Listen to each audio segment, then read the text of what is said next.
क्या सिर्फ 1 बीघा जमीन पर भी 5 लाख रुपए केसीसी लोन मिल सकता है या फिर इसके लिए आपके पास कई बीघा जमीन होना आवश्यक है।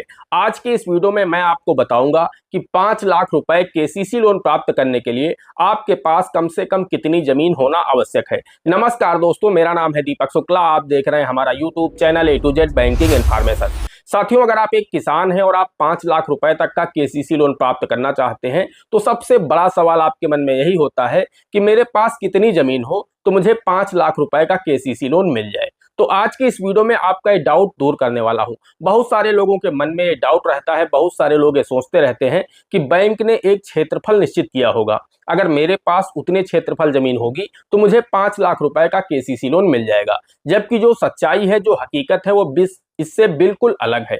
जी हाँ दोस्तों, बैंक की जो लिमिट तय होती है, जो आपकी केसीसी की लिमिट बैंक जारी करता है, वो तय होती है स्केल ऑफ फाइनेंस पर, फसलों की लागत पर। इसी के आधार पर आपकी केसीसी की लिमिट तय होती है, जो आपको इस वीडियो में डिटेल से पता चलने वाली है कि आपके पास अगर जितनी जमीन है तो उतनी जमीन पर आपको कितना केसीसी लोन मिल जाएगा। इसीलिए कभी कभी होता क्या है कि कम जमीन वाले को भी ज्यादा केसीसी लोन मिल जाता है और ज्यादा जमीन वाले किसान को भी कम केसीसी लोन मिलता है। तो क्षेत्रफल पर यहाँ पर कुछ भी निर्भर नहीं करता है। जमीन आपकी बहुत अधिक कीमती है, इस पर भी निर्भर नहीं करता है। निर्भर करता है आपने अपने खेत में जो भी फसलें बो रखी हैं उनकी स्केल ऑफ फाइनेंस यानी फसलों की लागत क्या है।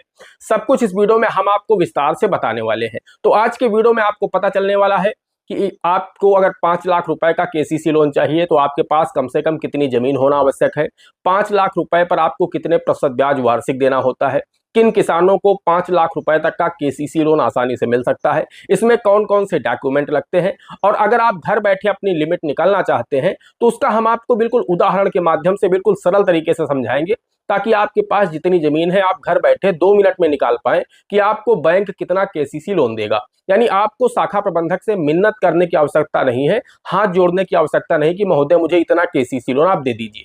आपको खुद पता चल जाएगा कि मेरे खेत में ये फसलें होती हैं, मेरे पास इतनी जमीन है तो मुझे इतना केसीसी लोन मुझे मिल ही जाएगा। जो केसीसी लोन है वो बैंक के विवेक पर निर्भर नहीं करता है कि बैंक आपको देगा या नहीं देगा। जो केसीसी लोन होता है वो किसानों का अधिकार है। अगर कोई भी बैंक बिना किसी उचित कारण के किसान को केसीसी लोन देने के लिए मना करता है तो वो किसान सीधे अपने जिलाधिकारी को, उस बैंक के क्षेत्रीय कार्यालय को या फिर आरबीआई के अंबड्समैन पोर्टल पर शिकायत कर सकता है। इससे उस किसान को 7 दिन के अंदर केसीसी लोन बैंक की तरफ से मुहैया कराया जाएगा। साथ ही साथ बैंक के ऊपर जो पेनाल्टी लगाई जाएंगी सो अलग होंगी। तो आइए इस वीडियो में आगे बढ़ते हैं, आपको विस्तार से पूरी जानकारी देते हैं। लेकिन उससे पहले आप सभी लोगों से मेरी एक छोटी सी रिक्वेस्ट हमेशा रहती है, अगर आपको वीडियो पसंद आ जाए तो एक लाइक जरूर कर देना। साथ ही साथ चैनल पर नए हैं, पहली बार आए हैं, इसी तरह के वीडियो आगे भी देखना चाहते हैं तो हमारे इस channel A to Z banking information को सब्सक्राइब कर लीजिएगा। साथ में बेल आइकन को जरूर प्रेस कर लीजिएगा, ताकि जैसे हम इस तरह का कोई भी दूसरा वीडियो अपलोड करें तो उसका नोटिफिकेशन आपको सबसे पहले मिले। चलिए शुरू कर लेते हैं। दोस्तों, यहाँ पर हम आपको बताना चाहते हैं कि जो केसीसी यानी किसान क्रेडिट कार्ड लोन होता है, किसान चाहते हैं कि मुझे ज्यादा से ज्यादा केसीसी लोन कम से कम जमीन पर मिल जाए। इसके पीछे का जो कारण होता है वो होती है कम ब्याज दर और बहुत ही आसानी से केसीसी लोन का मिल जाना। किसान को बहुत अधिक परेशान नहीं होना पड़ता है, बहुत सारे डॉक्यूमेंट नहीं लगते हैं, तो आसानी से किसान को मिल जाता है और बहुत ही कम ब्याज दर पर। साथ ही साथ इस लोन में कोई भी मंथली इंस्टॉलमेंट नहीं होती है। ये सबसे अच्छी बात होती है केसीसी लोन की। इसमें आपको मासिक किस्त नहीं देनी होती है, इसमें आपको साल में एक बार अपने केसीसी खाते का रेन्युअल करना होता है और इसमें आपको 3% की सब्सिडी भी सरकार की तरफ से मिल जाती है। तो सब कुछ आपको इस वीडियो में हम बताएंगे, कितने अमाउंट पर सब्सिडी मिलती है, कैसे मिलती है। दोस्तों, सबसे पहले हम डॉक्यूमेंट जान लेते हैं कि आपको कौन कौन से डॉक्यूमेंट देने होते हैं केसीसी लोन प्राप्त करने के लिए। तो दोस्तों, इसमें जो सबसे प्रमुख दस्तावेज है वो है इंतखाब, यानी जो खतौनी होती है, जो जमाबंदी होती है आपके जमीन का, जिसमें मालिकाना हक लिखा होता है और उसमें यह भी लिखा होता है कि इस व्यक्ति के नाम पर इस इंतखाब में इतनी जमीन है, तो उसका क्षेत्रफल लिखा होता है, वो आपको इंतखाब देनी होती है। इसके साथ आपको एक खसरा देना होता है जो कि लेखपाल महोदय के माध्यम से आपको प्राप्त होता है। अब तो कई स्टेट में ऑनलाइन भी निकलने लगा है, जिसमें आपकी फसलों का चक्र लिखा होता है कि आप अपने खेत में कौन कौन सी फसलें बोए हुए हैं। इसी आधार पर बैंक आपकी केसीसी की लिमिट तय करता है। हम आपको आगे उदाहरण के माध्यम से समझाएंगे ताकि आप खुद अपनी लिमिट निकाल पाएं। तो खसरा जो होता है बहुत महत्वपूर्ण दस्तावेज है, इसी में आपकी फसलें लिखी होती हैं। उसी फसल चक्र के आधार पर बैंक आपकी केसीसी की लिमिट जारी करता है। इसके साथ ही साथ 10 रुपए के स्टाम्प पर एक एफिडेविट देना होता है, जिसमें बैंक की जो शर्तें होती हैं उन्हें लिख करके आपको अपना हस्ताक्षर करना होता है। अपने केवाईसी डॉक्यूमेंट जैसे कि पैन कार्ड, आधार कार्ड आपको देना होता है। आपका सेविंग अकाउंट उस बैंक में होना चाहिए।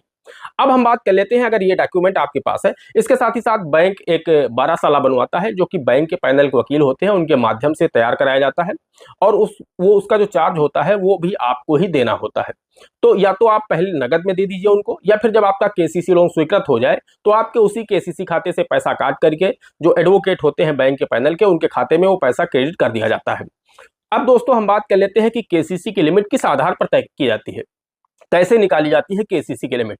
तो दोस्तों हम आपको बताना चाहते हैं कि मान के चलिए यहाँ पर उदाहरण के लिए मुझे कोई स्टेट का कोई एक जिला लेना होगा, उसी के आधार पर हम एक किसान की लैंड को लेंगे, यानी जमीन तय करेंगे, और उसके आधार पर उसकी फसलों को देखेंगे, फिर हम केसीसी की लिमिट आपको निकाल करके दे देंगे। तो अब यहाँ से दोस्तों वीडियो बहुत ही महत्वपूर्ण होने वाला है, बिल्कुल भी इसकी मत कीजिएगा यहाँ से, और आप लोग खुद घर बैठे अपनी लिमिट को निकाल पाएंगे। अब मान के चलिए मैं उत्तर प्रदेश के अगर उन्नाव जिले की बात करूं, किसान जाता है बैंक के पास और उसके पास 1 बीघा जमीन है। 1 बीघा जमीन का मतलब है 0.253 हेक्टेयर। यहाँ पर 1 बीघे में 0.253 हेक्टेयर होते हैं, यानी 20 बिस्वे का बीघा होता है। आपके यहाँ बीघा छोटा बड़ा हो सकता है, लेकिन हेक्टेयर की इकाई पूरे देश में एक समान है। तो जो हेक्टेयर मैं आपको बता रहा हूँ कि 1 हेक्टेयर का 1/4 भाग 1 बीघा होता है उन्नाव जनपद में, यानी 0.253 हेक्टेयर, लगभग 1 हेक्टेयर का 1/4 भाग। तो 1/4 भाग उसके पास जमीन है 1 हेक्टेयर का। अब उसके खेत में फसलें क्या होती हैं, उसके जो खसरा है उसमें लिखा है कि रबी के सीजन में ये आलू की फसल लगाता है। हाँ, एक बात आपको ध्यान रखनी है, आपके खसरे में जितनी ज्यादा लागत वाली फसलें लिखी होंगी, यानी अधिक लागत वाली फसलें होंगी तो आपको अधिक केसीसी लोन मिलेगा, कम लागत वाली फसलें लिखी होंगी तो कम केसीसी लोन मिलेगा। तो इसलिए कोशिश करिए आपका जो खसरा है, अगर आप हाथ से बनवा करके लेखपाल महोदय के माध्यम से ले गए हैं तो उसमें ज्यादा लागत वाली फसलें लिखवाइए, तो आपके लिए बेहतर रहेगा। जैसे कि गन्ना है, आलू है, कपास है, मिर्च है, इस तरह की जो भी फसलें हैं इनकी लागत बहुत अधिक है। तो दोस्तों उसमें है क्या कि उसमें एक फसल आलू लिखी हुई है रबी सीजन में, खरीफ सीजन में धान की फसल लगाता है, और उसके बाद जायद के सीजन में वो टमाटर की खेती करता है। एक बात यहाँ पर आपको और ध्यान रखनी है, आपके क्षेत्र में अगर वो फसलें होती हैं तो ही लेखपाल आपके खसरे में लिखेगा, अगर आपके क्षेत्र में वो फसलें नहीं होती हैं तो आपके खसरे में वो नहीं लिखेगा। अब दोस्तों ये 3 फसलें हैं उस किसान के खसरे में। अब हम देखेंगे यहाँ पर जो स्केल ऑफ फाइनेंस है, जो यानी जो फसल वित्तमान है, ये एक कमेटी होती है जिला स्तर की, वो तय करती है कि इस वर्ष जो जिले में फसलें होती हैं उनकी क्या लागत रहने वाली है। तो वो एक स्केल ऑफ फाइनेंस सभी बैंकों को वो कमेटी भेज देती है। फिर पूरे वर्ष भर उस जिले में जितने भी बैंक हैं, चाहे वो नेशनलाइज बैंक हो या आरआरबी हो या क्षेत्रीय ग्रामीण बैंक हो, सभी को उसी स्केल ऑफ फाइनेंस पर उस पूरे साल भर केसीसी लोन वितरित करना होता है। तो अब इसमें 2026-27 वित्त वर्ष चल रहा है, अप्रैल से शुरू हो चुका है। अप्रैल में नए स्केल ऑफ फाइनेंस सभी बैंकों को भेज दिए गए हैं। तो उन्नाव जनपद का जो स्केल ऑफ फाइनेंस है इस 26-27 का, उसमें जो आलू की लागत है वो 1,72,000 रुपए है प्रति हेक्टेयर।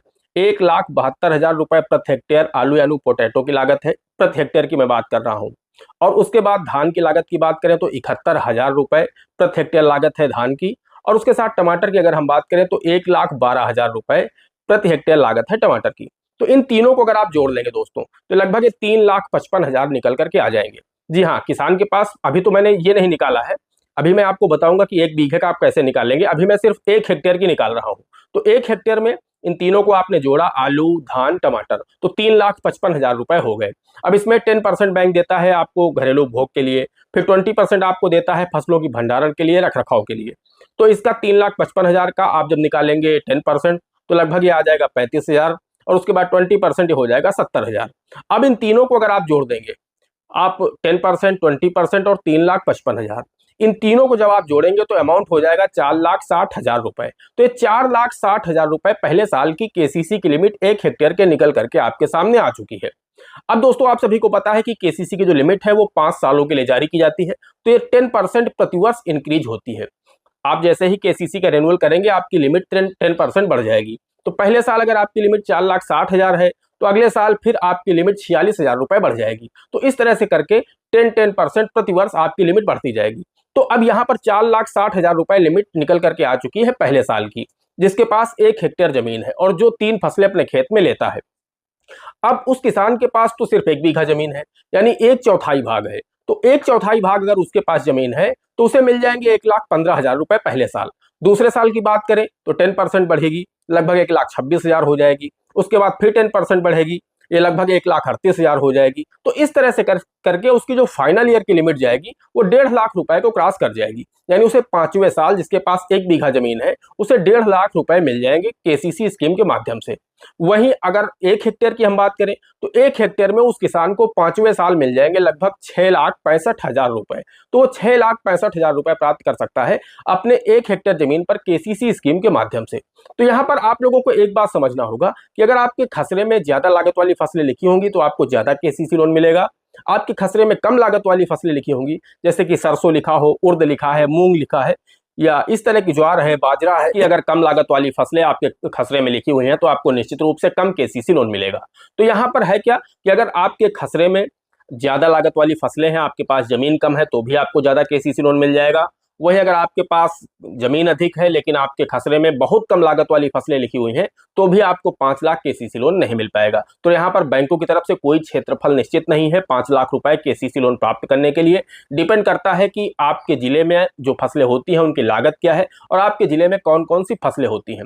इसका अगर आप मुझे स्केल ऑफ फाइनेंस आप भेज देंगे और साथ ही साथ आप अपने जिले का नाम, अपने राज्य का नाम और आपके पास कितनी खेती है अगर ये भेज देंगे तो हम आपको लिमिट निकाल करके बता देंगे। बाकी आप लोग खुद ही घर बैठे 5 मिनट में से निकाल पाएंगे। मैंने आपको पूरा तरीका बता दिया है।